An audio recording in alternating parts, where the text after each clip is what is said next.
Então, e nesse livro, o autor, eu acredito que ele reforce muito esse assunto que eu comecei a falar no começo, sobre os irmãos e a igreja depender muito dos líderes, dos pastores, para poder aprofundar os relacionamentos, né? Eu acredito que ele fale muito disso justamente por ele ser pastor e por ele enxergar isso, né? Que as pessoas dependiam muito dele para poder fazer isso. Eu acredito que também seja encorajando as pessoas a não dependerem dos líderes para poder tomar essa iniciativa, né? E aí a gente vê muito isso nesse texto de 1 Coríntios, porque Paulo fala que a igreja é o corpo, e a cabeça da igreja não é o pastor e nem um líder, né? A cabeça da igreja é Jesus, é Cristo. E todos nós, líderes, não líderes, crentes mais ativos e menos ativos, todos somos parte do corpo de maneira igual. E um dedo separado, sozinho, não faz parte de um corpo, né? E um corpo que não tem um dedo também é um corpo incompleto. Então, para a gente perceber, assim, que todo mundo tem essa mesma importância, todo mundo pode tomar essa mesma iniciativa e a gente pode aprofundar relacionamentos sem depender de um líder ou de um pastor, tá? E a gente vai voltar de novo a falar mais um pouco sobre isso. Agora eu vou falar, então, sobre os 4 perigos do amor cristão, né? 4 perigos que podem atrapalhar o amor cristão. E aí, para falar dos 4 perigos, eu vou voltar lá na história, então, de Israel, já tendo passado pelo êxodo, tendo passado os 40 anos no deserto, e já chegando no momento em que eles já estavam prestes a entrar na terra de Canaã. E aí a gente vai ler um texto agora, e já vou até pedir para, deixa eu ver quem. Vou pedir para Raquel Araújo abrir Deuteronômio 6, vai ler de 1 a 5, tá? E aí, enquanto ela vai abrindo, eu vou contextualizando aqui o que estava se passando nesse texto. O que estava se passando é que eles já estavam prestes a conquistar Canaã. Moisés já sabia que ele não ia entrar, já sabia que seria o fim dele, e ele estava preocupado com o que iria acontecer com as pessoas que estavam entrando em Canaã e com os filhos, né, com os seus e com os filhos dos seus. Ele estava mais preocupado com o que aconteceria com a vida espiritual, com o conhecimento e o relacionamento deles com Deus, do que com a própria guerra que seria para a conquista, do que com a própria dominação daquela terra, eles entrarem, se alojarem e tudo mais. E aí a gente lê então esse texto de Deuteronômio 6, de 1 a 5. Pode ler, Rá. Moisés disse ao povo. Pode ler. Moisés disse ao povo: são esses os mandamentos e as leis que o Senhor nosso Deus mandou que eu ensinasse a vocês. Portanto, obedeçam a esses mandamentos na terra em que vão entrar e que vão possuir. Temam o Senhor nosso Deus, vocês, os seus filhos e os seus netos, e cumpram sempre todos os mandamentos e leis que eu lhes estou dando, e assim vocês viverão muitos anos. Povo de Israel, tenha cuidado de cumprir a lei de Deus.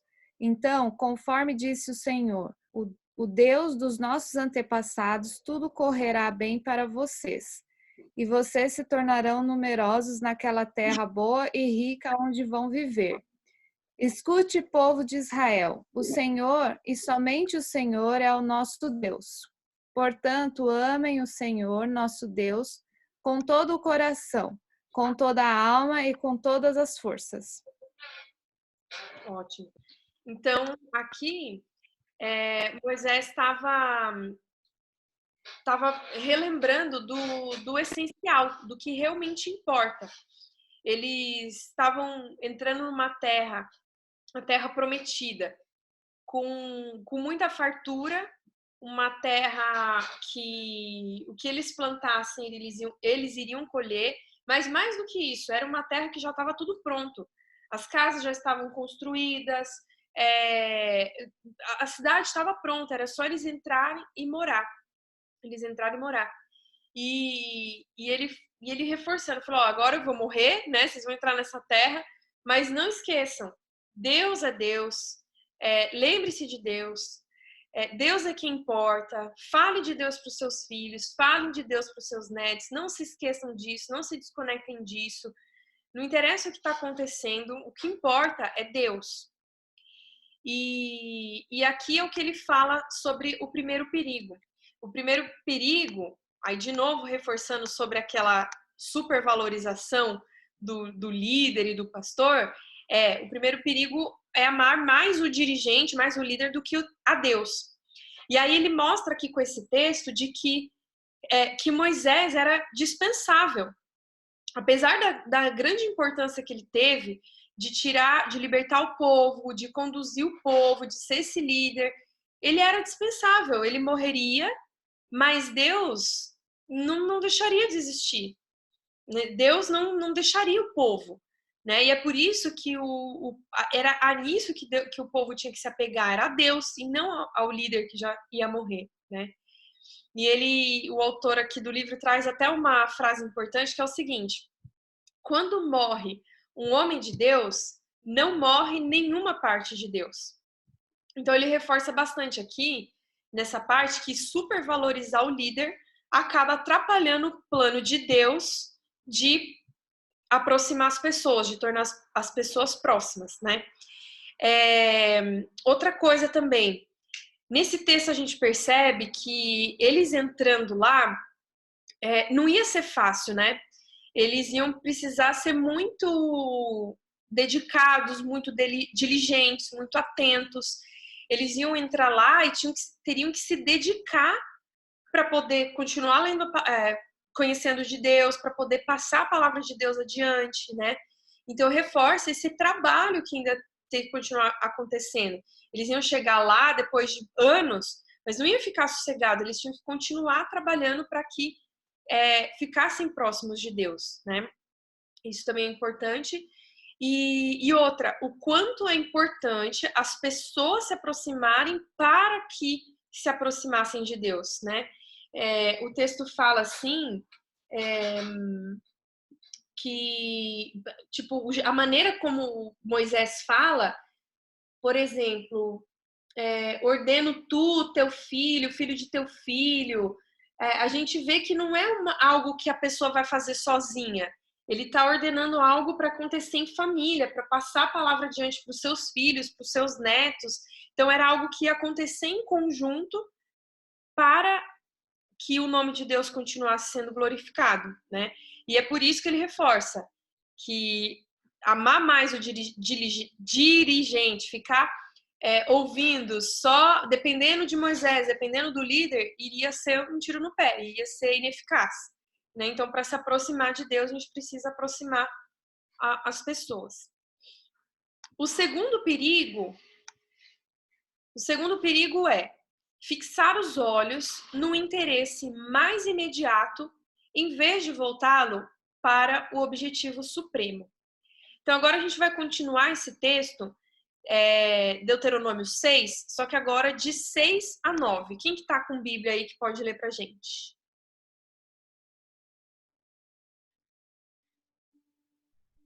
O Gerson? A Elaine, eu vi a Bíblia da Elaine aí. Vou abrir o seu microfone já, tá, Elaine? Então, é Deuteronômio 6, de 6 a 9.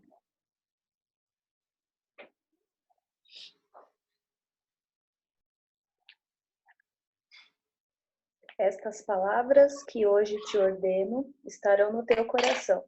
Tu as inculcarás a teus filhos, e delas falarás assentado em tua casa, e andando pelo caminho, e ao deitar-se e ao levantar-se. Também a atarás como sinal na tua mão, e te serão por frontal entre os olhos, e as escreverás nos umbrais da tua casa e nas tuas portas. Então, aqui fica reforçada essa questão do trabalho que eles teriam para que o nome de Deus não fosse esquecido, né? Então ele fala como que o nome de Deus vai ser levado? É o tempo todo, é ao levantar, ao sentar, ao ir trabalhar, ao se alimentar, ao ir dormir, tudo, em todo o tempo o nome de Deus tinha que ser lembrado, né? Outra coisa interessante que ele contou aqui também no livro é o seguinte, que quando a gente... Por que eles precisavam ter essa diligência e fazer isso o tempo todo? Porque é muito fácil da gente perder o foco do objetivo principal. Aí ele contou uma história assim, que uma vez ele estava lá folheando a lista telefônica, né? Que na época que ele escreveu o livro provavelmente era isso, era a lista telefônica ainda. E lá nas páginas amarelas ele achou o nome de uma lanchonete que era Lanchonete Igreja de Deus. Ele falou, ficou meio cabreiro assim, falou, vou ligar para ver o que é isso aqui.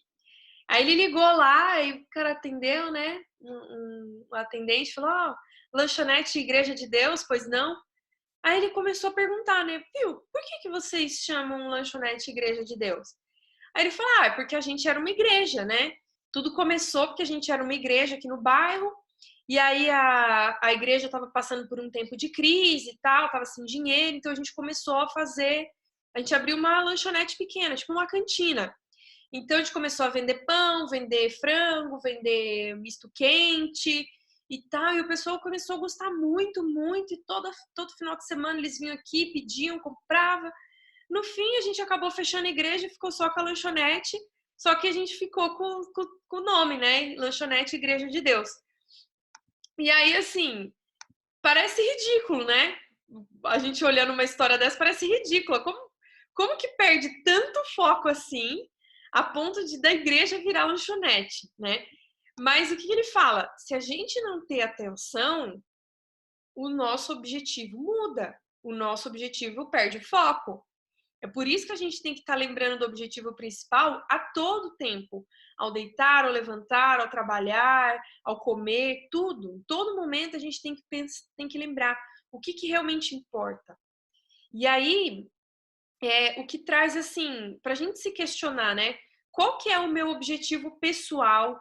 Qual que é o objetivo da minha família? O objetivo pessoal que eu tracei para minha vida, para minha família, tá alinhado com o que Deus, com o objetivo maior de Deus? Ou será que esse objetivo já se perdeu ou está se perdendo? Né? E qual que é o objetivo da nossa igreja? O objetivo da nossa igreja ainda está alinhado ou será que está começando a se perder? Então, esse é um dos perigos para o relacionamento, para a igreja, que é fixar os olhos no interesse mais imediato e acabar se esquecendo do objetivo supremo que Deus tem para a nossa vida. Né? Terceiro perigo. O terceiro perigo é achar que tamanho é sinônimo de força. E o que é interessante lembrar, o povo de Israel, a essa altura, era um povo muito numeroso, né? Ele fala lá no livro, estima-se que entre 1 e 2 milhões, entre 1 e 2 milhões de pessoas, né? E mesmo sendo um povo gigante, mesmo assim, Deus falou, guarda-te para que não esqueças o Senhor. Deixa eu lembrar onde que está escrito isso, peraí.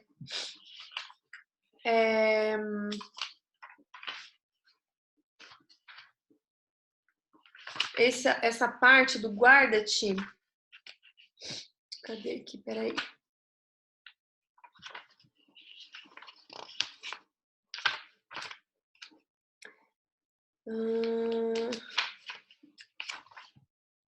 Aqui, ó. Tá no verso 12. Quem leu o verso 12 foi a Elaine, né? Não leu o 12 ainda, né? Então eu vou pedir para Elaine. Para Elaine não, outra pessoa aqui. Vamos ver. Quem que tá com Bíblia aí? Davi, está com Bíblia? Deuteronômio 6, aí você vai ler agora de 10 a 12. Eu vou desligar o meu microfone aqui, tá? Pode deixar.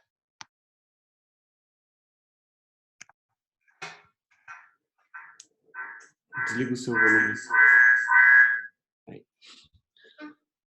Havendo-te, pois, o Senhor teu Deus introduzido na terra que, sob juramento, prometeu aos teus pais, Abraão, Isaque e Jacó, te daria grandes e boas cidades, que tu não edificastes, e casas cheias de tudo que é bom, casas que não enchestes, e poços abertos, que não abristes, vinhas e olivais, que não plantastes, e quando comeres e te fartartes. 12 também, não? Guarda-te para que não esqueças o Senhor que te tirou da terra do Egito, da casa da servidão.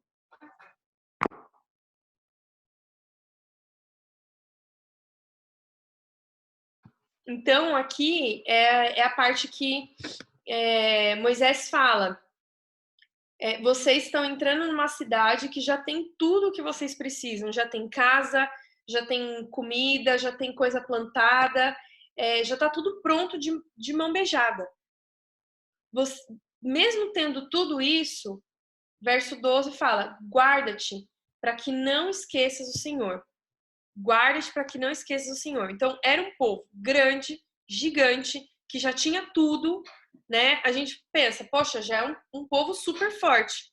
Mas Deus fala, guarda-te para que não esqueças o Senhor.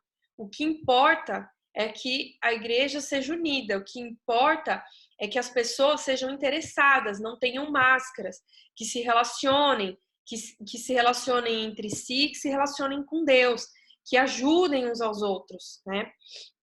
E aí ele conta aqui também nessa parte a história de um cara que chama Howard Hughes e de uma mulher que chama Anne Sullivan. O Howard, ele era um ricaço e ele era casado com uma mulher, uma das mulheres mais lindas assim dos Estados Unidos, só que eles nem moravam na mesma casa. Na verdade, eles moravam num hotel e cada um morava num quarto. Pagava caríssimo em 2 quartos. Teve uma época da vida, assim, que a esposa dele até mudou de cidade e foi morar sei lá, em Las Vegas, sei lá. E aí, vez ou outra, ela voltava para a cidade para poder encontrar com ele, sabe? E o cara tinha tudo, ele viajava muito, cada final de semana ele estava num lugar, sempre frequentando hotéis caríssimos e tal. E a gente pensa, poxa, um homem tão poderoso, com tanto dinheiro, só que ele era uma das pessoas com o relacionamento mais superficial possível. Que nem o relacionamento com a esposa ele conseguia aprofundar. E aí, em comparação com a outra história, que é da Anne Sullivan, a Anne Sullivan era uma professora jovem de 20 anos que ela foi... Para onde que ela foi mesmo? Ela foi para o Alabama para poder ensinar uma menina, uma criança que se chamava Ellen Keller.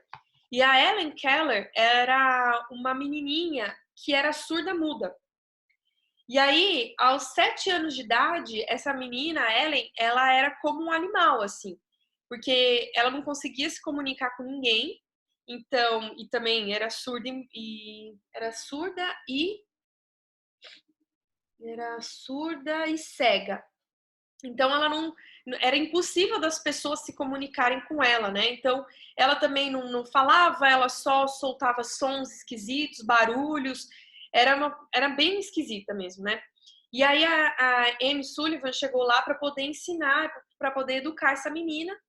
E o jeito que ela usava para educar essa menina era através da mão, né? Então ela pegava a mão da menina e ficava escrevendo na mão dela, assim, sabe? Para poder se comunicar. Fazia as letras, escrevia palavras e tal. Até que, depois de alguns anos, assim, nessa tentativa, a menina começou a escrever na mão da professora.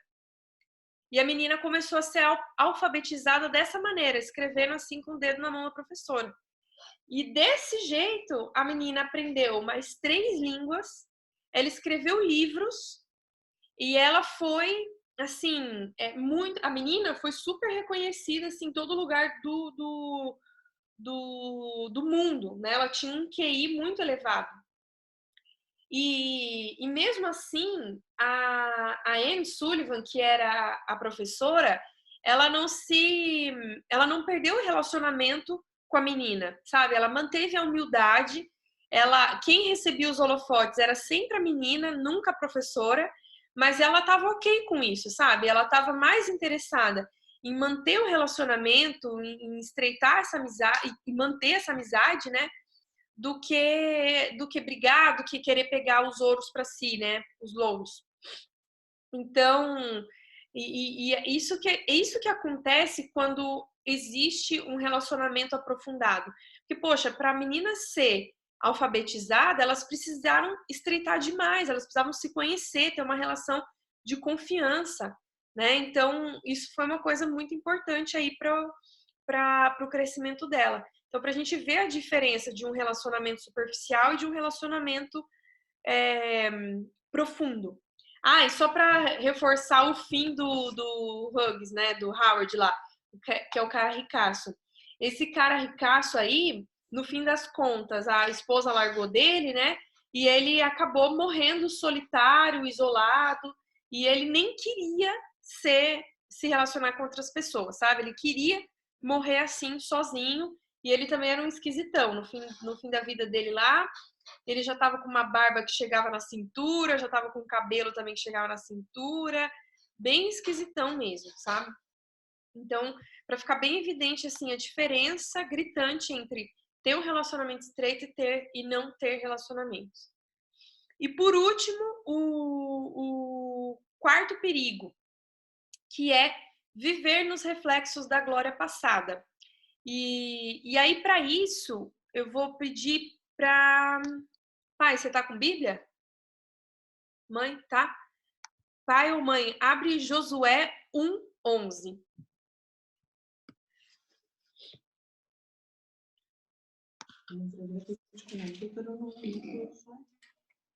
Josué 1:11.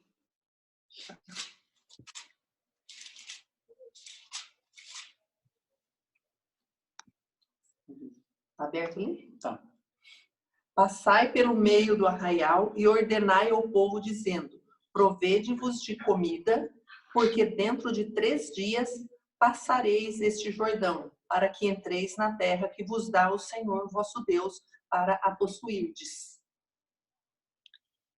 Nesse texto, o que ele quer trazer para a gente assim é sobre a gente superar os eventos e as glórias passadas, né? Porque o povo de Israel já tinha passado por várias vitórias e várias glórias, né? E as maiores delas que a gente pode lembrar é o próprio êxodo, é o próprio fato de ter saído do Egito, de ter sido liberto, e também a travessia pelo Mar Vermelho, né? Foi uma super glória. E aqui, Deus estava falando, através de Josué, né? Esquece tudo que aconteceu, vocês ainda vão seguir em frente. Agora se preparem, peguem comida, peguem tudo que vocês precisarem, porque agora vocês vão passar por mais uma batalha, e dessa vez é para chegar na Terra Prometida.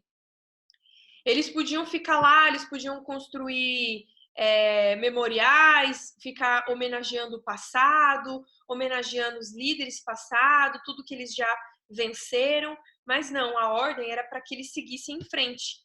E aí ele fala que o ser humano, ele nunca está parado, né? Ou ele está melhorando, ou ele está piorando. E esse é um dos grandes perigos realmente das pessoas, porque quantos casos a gente já não viu de pessoas que conquistaram muito, ou de crentes, ou de pastores que sei lá, construíram uma baita de uma igreja, ou um missionário que ganhou não sei quantas vidas e tal, e fica preso nessa glória, fica toda hora voltando nessa glória, né? Tipo, já passou, a pessoa não tá fazendo mais nada, mas ela fica agarrada àquilo que ela fez e àquilo que ela conquistou. Mas se ela tá agarrada àquilo, significa que ela tá piorando, porque ou a gente tá melhorando ou a gente tá piorando, a gente nunca tá parado, né? Aquilo que venceu, venceu, é hora de ir para a próxima batalha, é hora de atingir a próxima glória, ir para o próximo desafio, né? Então é isso que ele traz de perigo também, que pode atrapalhar o relacionamento cristão, o aprofundamento do relacionamento cristão. É ficar pensando e ficar agarrado só aquilo que já deu certo. E Deus nos chama para seguir adiante, tá? Então, eu vou só recapitular aqui os 4 pontos, 4 perigos. Aliás, eu vou recapitular aqui os 3 ingredientes essenciais para o amor cristão, vou recapitular os 4 perigos, e aí depois eu vou já partir para uma parte prática e fazer algumas perguntas para vocês responderem aqui, tá? Para a gente fazer um debatezinho.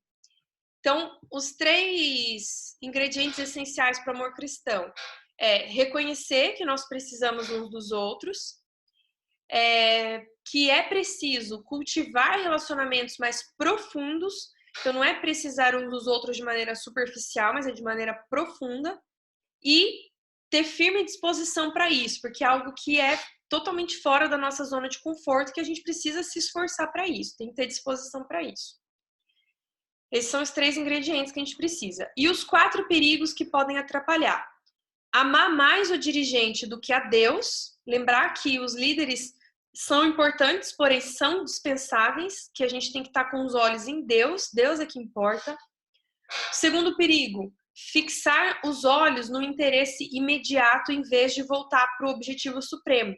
Então, não perder o foco, né? Nós temos necessidades que são realmente imediatas, mas isso não tem que estar, isso não pode nos distrair, a gente tem que estar sempre voltando e tendo disciplina para lembrar do que realmente importa.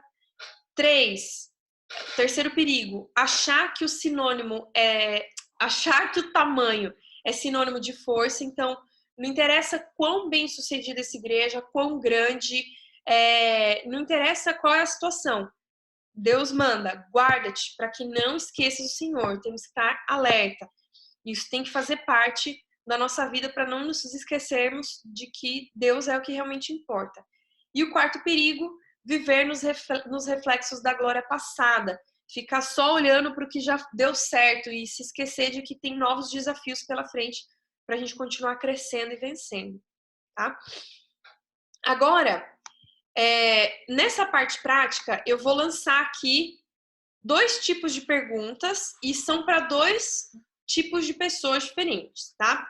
A primeira pergunta é para o grupo e a segunda pergunta é para o líder, tá? Então, quem tiver algum papel de líder aí, seja professor da escola, seja líder de louvor, seja o próprio pastor, vai responder no segundo momento, enquanto líder, tá? Mas, enquanto grupo, você pode responder essa primeira pergunta junto com as outras pessoas. A pergunta que eu quero lançar é: qual é o objetivo ou quais são os objetivos do nosso grupo? E a gente vai chegar à conclusão aqui, vai discutir e chegar a pelo menos 3 objetivos do nosso grupo. Pode falar.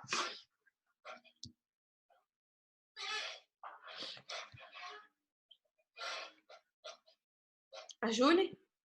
Vai falar? Comunhão. Comunhão. Vou escrevendo aqui no chat. O que mais? Glorificar a Deus. Comunhão. Glorificar a Deus. Quem mais? O Vande falou aqui ler a palavra. Não, levar a palavra. Fala, Júlia. Júlia? Era isso? Quem mais? Qual que é o objetivo do nosso grupo?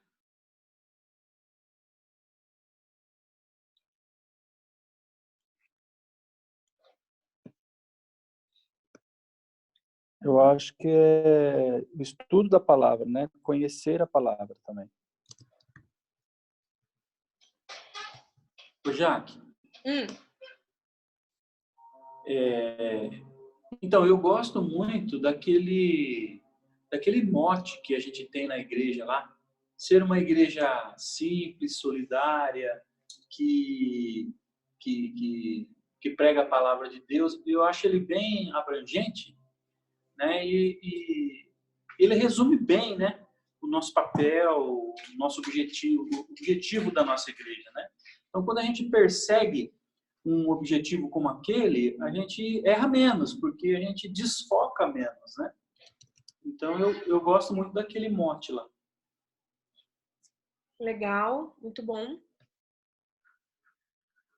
Quem mais?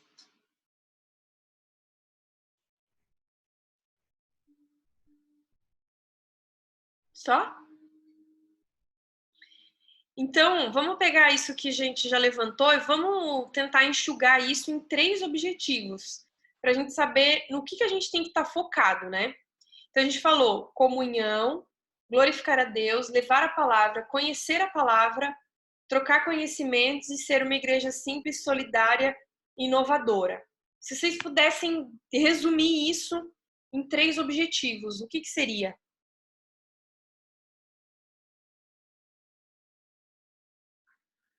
Ó, baseado no que a gente estudou sobre propósito, né? Eu colocaria a primeira coisa, glorificar a Deus. O que vocês acham? Eu acho que o segundo seria estudar e aplicar a palavra de Deus. O que vocês acham? E aí já mata a parte de evangelizar. E aí o último tem que fazer isso aí em grupo. O Tiago falou comunhão, espiritualidade e amor.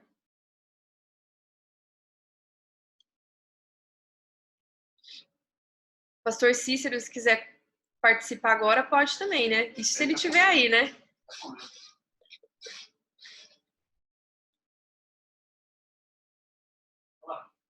Olha, apareceu! O que o senhor acha, pastor? Abre o microfone aí, pode falar.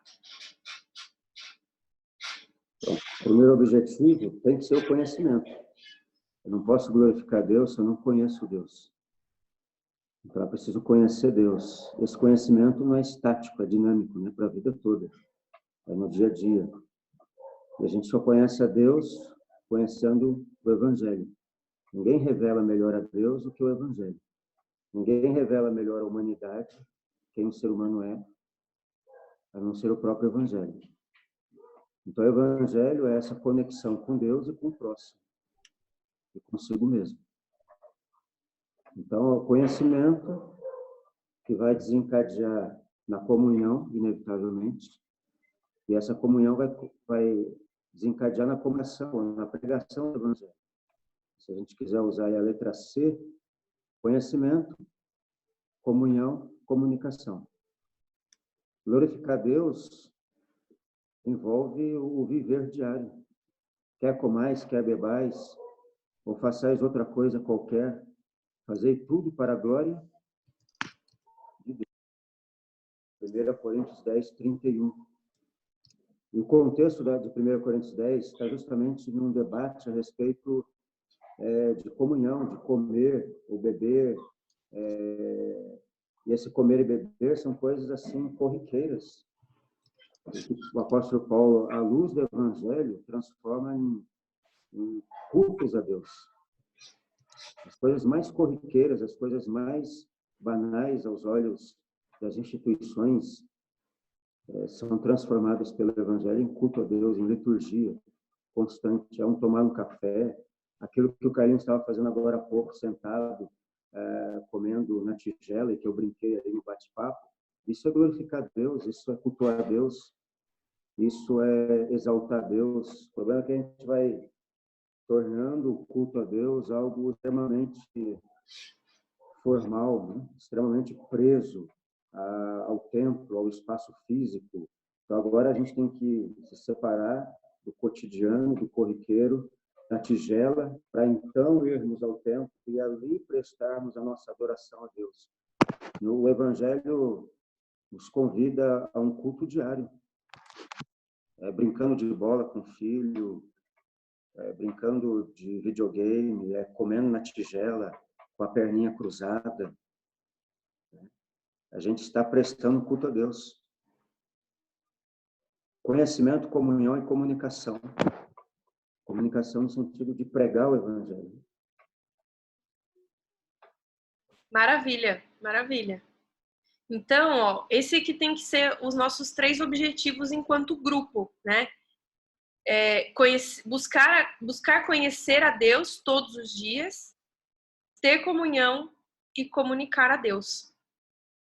Né? Tudo que a gente for fazer de objetivos secundários não podem botar a perder esses 3 objetivos principais, né? Agora, para os líderes, o que eu quero perguntar é o seguinte: o que vocês, líderes, podem fazer para incentivar mais a integração?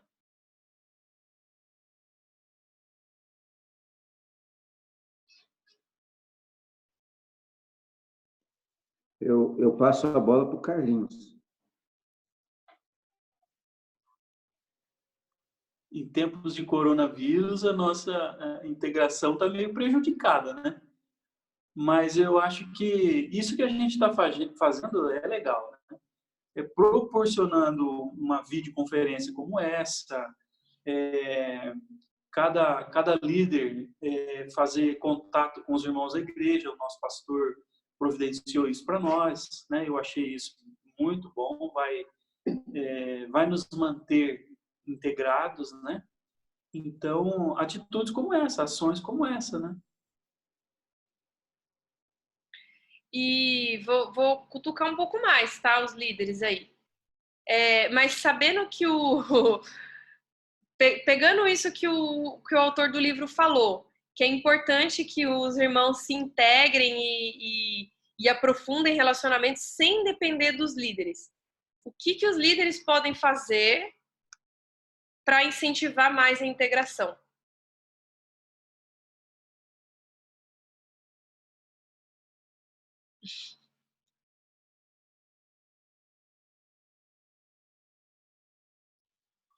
Essa pergunta sou meio estranha, já, porque o que a igreja pode fazer para ser mais integrada? E que o líder pode fazer por conta disso? Incentivar as amizades, deixar de estrelismo, né? Deixar de tirar o foco, deixar de colocar o foco no líder, né? Colocar outras pessoas à frente. Será que é isso? Não sei, não tem resposta certa. É um debate mesmo, é para a gente trazer a reflexão, assim, para conseguir colocar em prática. Eu tenho uma ideia. Peraí, ó. O pastor vai falar e depois a Elaine e depois o Davi. Vai. Vou ser irônico aqui, eu vou brincar, tá? Quanto menos o líder fizer, melhor. Quanto mais o líder faz, mais ele atrapalha. A ideia é de sair um pouco do centro, né? De estar no centro. Motivar os outros a fazerem esses contatos virtuais pelo Zap. Essa semana a Fátima fez uma chamada de vídeo para mim no Zap, a gente bateu um papo com o vídeo e foi muito bom. E ela disse: olha, joga essa ideia para a liderança fazer isso também com os grupos que nós criamos, contatos. Então, existem opções aí, alternativas aí. Legal. Elaine, pode falar. Pode abrir. Peraí, vou abrir o seu microfone, vai. Pode falar. Então, eu estou lendo um livro, Ensinando para Transformar Vidas. Eu não leio, é de Hendricks, acho que o pastor sabe de quem que é. Tem uma frase lá que fala assim que o melhor professor é aquele que menos ensina.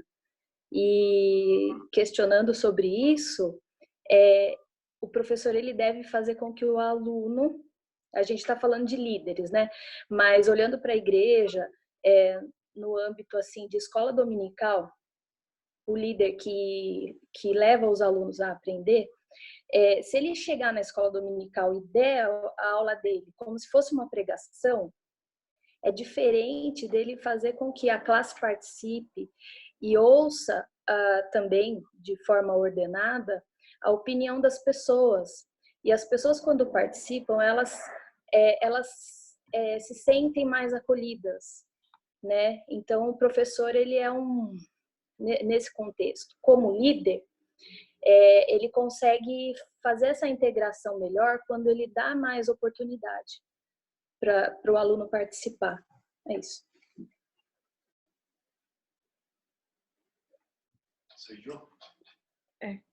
Deu para ouvir?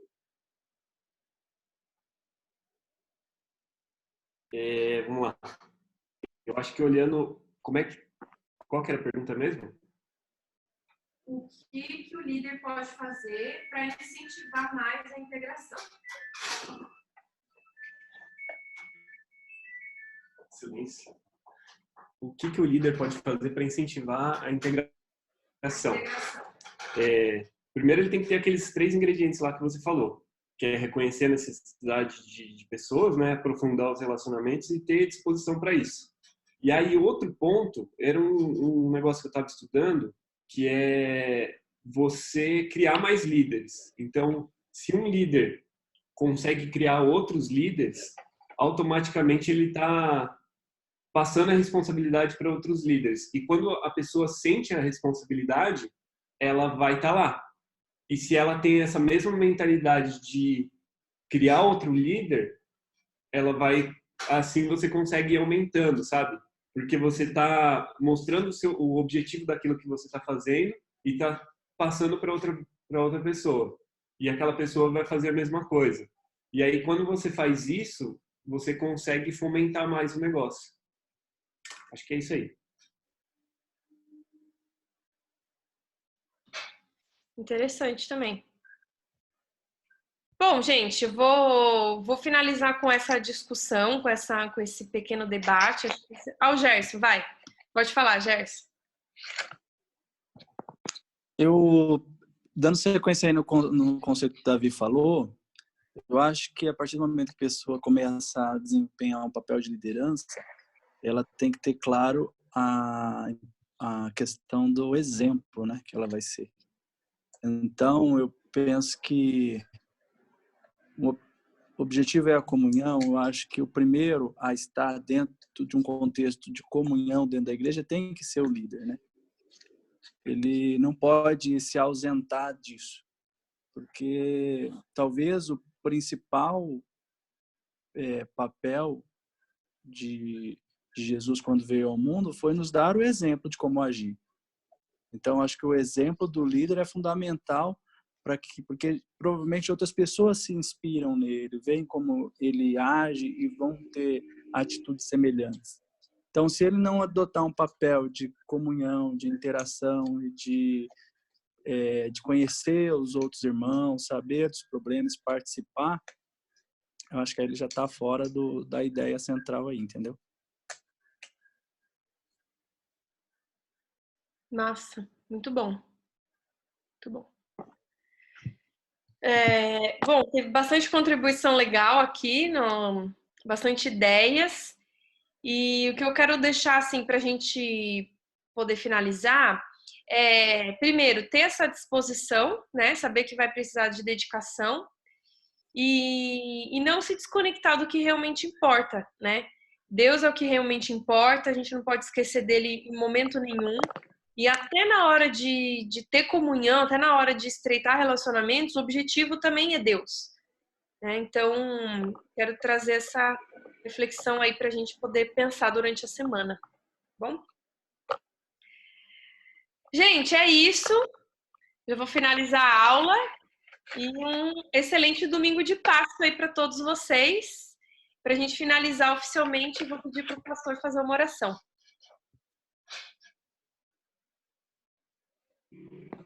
Já que antes da oração, você se lembra que foi lançado um desafio para a classe sobre a máscara de Pedro, né? Mas tudo bem, ninguém deve ter cumprido o desafio, né?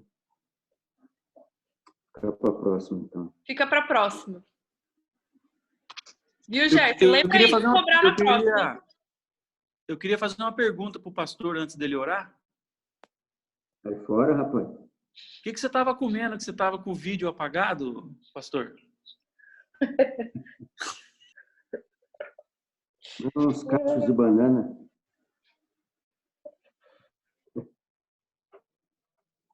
Vamos orar, gente? Agradecer pelos cachos de banana.